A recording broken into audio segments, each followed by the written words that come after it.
up, guys? We have a special episode, actually recorded now, for Bookshelf.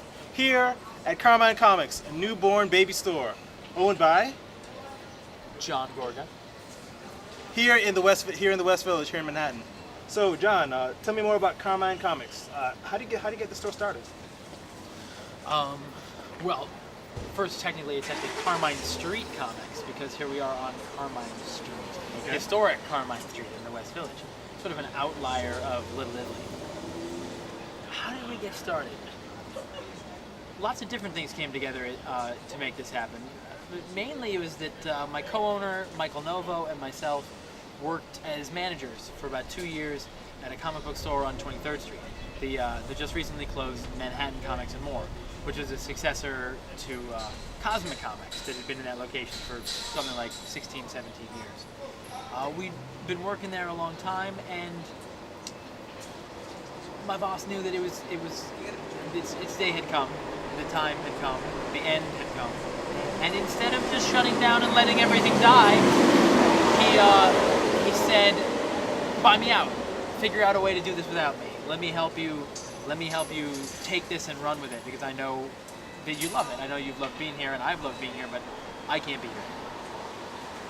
And with a little pluck and a little determination and friends and family and help and brain power and elbow grease, we decided that taking over that location was not the wisest of choices, and we opened up here for ourselves. Okay, I seen, like, you told me that this area has kind of been very chronically underserved as far as comics has gone. Tell me more about that. Well, I know there was a huge comic book store a long time ago. Something 20, 25 years ago, Village Comics was just a few blocks away from where we are here now. But Village had sort of been on the decline. It was really held together by one guy, and his life wasn't all together, and he was taking care of whatever he needed to take care of. And Village went the way of the dodo, sadly, as well. It moved from spot to spot. It actually shared space at the end after it couldn't sustain itself on its own. It shared space with a record store, and then it actually moved right here to the spot that we're sharing. So there's a nice kind of continuity in that we're picking up the torch. There was also a store not too far away that was an extension of a great store out in Astoria. Silver Age Comics had their second location at 8th Avenue, which wasn't too far away from here. And just up the street, there was a place called All Comics, but I believe they closed in the late 90s. So the neighborhood has been one where ones have sprung up and not survived, sprung up and not survived. But the theory has always been that there's a whole lot of people here that travel elsewhere to get their books. Yes. We're definitely seeing an increase. We're definitely seeing people pop in from the neighborhood. We love this neighborhood. We love the people in this neighborhood. And we've been able to meet them one by one over the past 2 weeks, 2.5 weeks. And a lot of them definitely were people that would have been going elsewhere, and they've found us. And hopefully we're also going to be making lots of new readers, because there's a bunch of schools in the neighborhood. We had a gaggle of kids blow through today, make a mess of everything, go through the dollar comics, learn a little bit about comics, left with some great kids comics. So hopefully it's going to be the seed of something big for the long term, and fix that problem of a chronic underserved consumer. Okay, I guess what kind of offerings does your comic store have, like, as far as like I guess the breadth of material that you have since you're in the store? Well, we are really new and we're really small, so we don't have everything yet, but we're working on it. One thing that's really important is that there be a variety.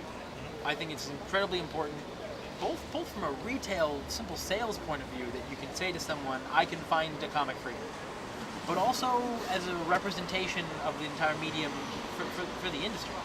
The truth is that there's a huge variety of different kinds of comics, both in the U.S. and abroad.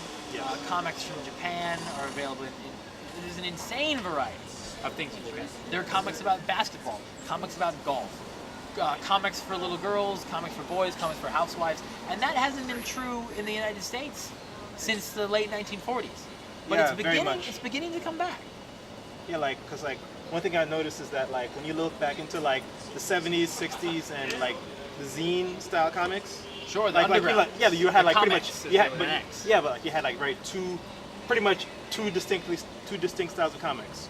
One's pretty much capes, tights, punching guys in the jaw, Right, and the right. other is would pretty much get like totally separate, where you'd have relationships and things that would get really weird on the comics side Yeah, of things yeah. as well.